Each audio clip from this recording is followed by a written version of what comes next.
पाठ 5। शहीद बकरी।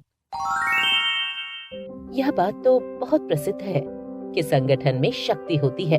अगर कोई भी समूह संगठित है तो वह अत्याचार, अन्याय और उत्पीड़न का डटकर सामना करके उसे परास्त कर सकता है। लेकिन पहल तो किसी एक को ही करनी होती है।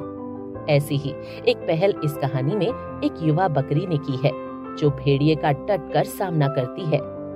किसी गांव में एक चरवाहा रहता था। उसने बहुत सी बकरियां पाल रखी थीं। वह प्रतिदिन बकरियों को पहाड़ पर घास चराने के लिए ले जाता था। हर दूसरे दिन उसकी एक बकरी कम हो जाती थी। पहाड़ की दूसरी तरफ एक भेड़िया रहता था, जो बकरियों को खा जाता था। चरवाहा भेड़िए की इस धूर्तता से बहुत तंग आ चुका था। उसने पहाड़ पर बकरियों को ले जाना बंद कर दिया और उन्हें एक बाड़े में कैद कर दिया। बकरियां अब मौत से बचकर बहुत खुश थीं।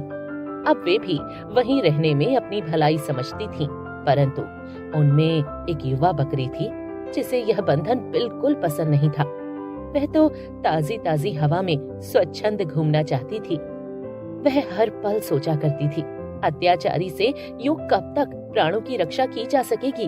वह तो पहाड़ से उतरकर किसी दिन बाड़े में भी कूद सकता है। उसने मन ही मन सोचा कि शिकारी के डर से मूर्ख शुतुरमुर्ग रेत में गर्दन छिपा लेता है। उस समय क्या शिकारी उसे छोड़ देता है? इन्हीं विचारों से ओत-प्रोत होकर वह प्रतिदिन हसरत भरी नजरों से उस पहाड़ की ओर देखती रहती थी और बाड़े से बाहर जाने का मौका खोजती रहती थी।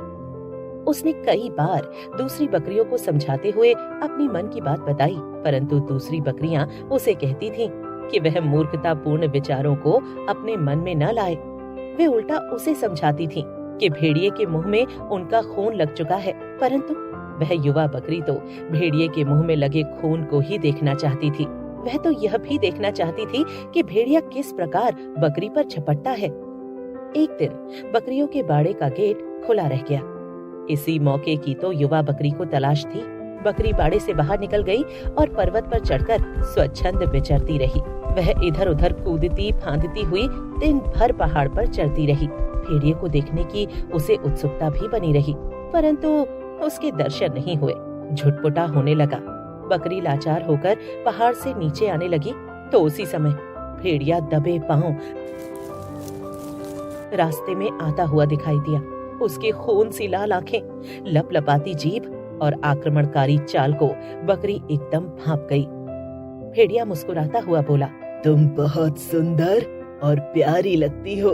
आओ मेरे साथ आओ, पर्वत की सैर करते हैं। बकरी को भेड़िए की चालाकी का पता था। उसने भेड़िए को कोई भी अवसर नहीं दिया। वह तनिक पीछे हटी और जोर से टक्कर मारी। भेड़िया असावधान था। वह अपने आप को संभाल न सका। वह एक पत्थर से जा टकराया।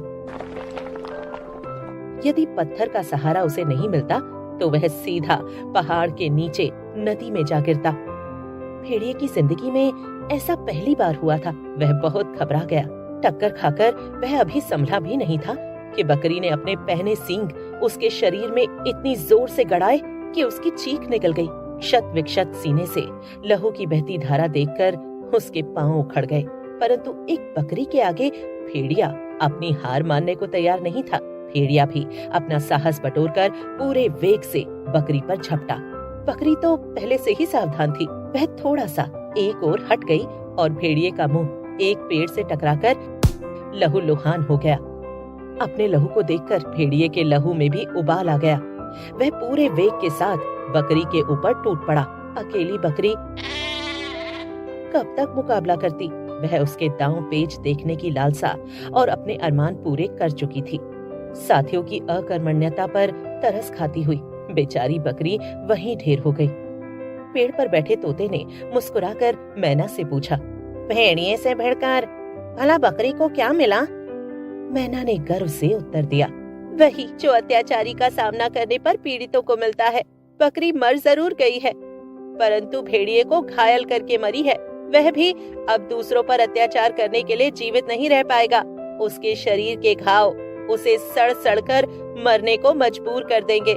यदि बकरी के अन्य साथियों ने उसकी भावनाओं को समझा होता तो छिपने की बजाय एक साथ वार किया होता, वे आज बाड़े में कैद होकर जीवन व्यतीत करने के बजाय पहाड़ पर स्वतंत्र होकर स्वच्छंद विचरती होती।